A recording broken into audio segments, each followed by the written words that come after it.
La fête annoncée a tourné au vinaigre hier au Conseil régional d'Alsace. Le nom au projet de fusion a beaucoup surpris les quelques 200 personnes présentes. Parmi elles, une majorité avait défendu le projet bec et ongles, un projet finalement balayé d'un revers de main par les Haut-Rhinois. Du coup, leurs paroles ne reflétaient que déception, tristesse et gâchis. On a raté une formidable occasion une plus grande ambition encore pour l'Alsace. Et malheureusement, ça n'a pas été compris.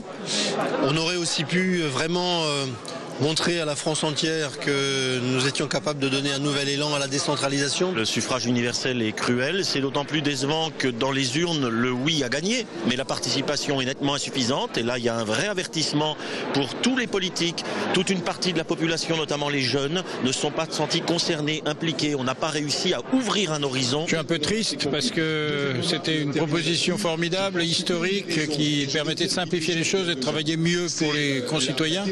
Maintenant, c'est la démocratie, il faut faire avec. La déception et un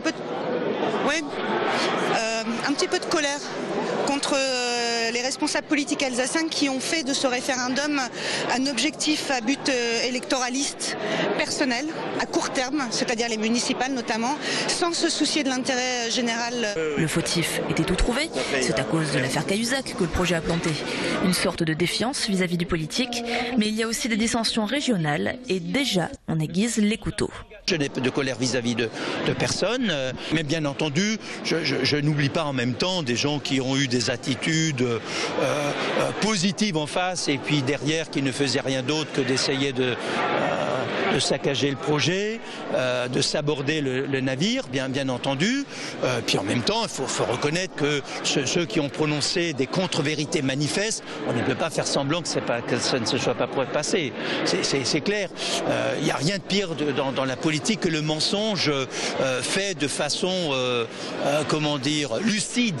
Le camp du non n'a pas trop osé crier victoire hier soir, mais ils ont tous pointé du doigt la défaite d'un homme, Philippe Richert justement, porteur du projet.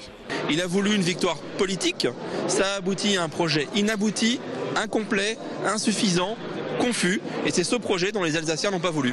Les Alsaciens ont clairement rejeté la proposition que leur faisait Philippe Richert.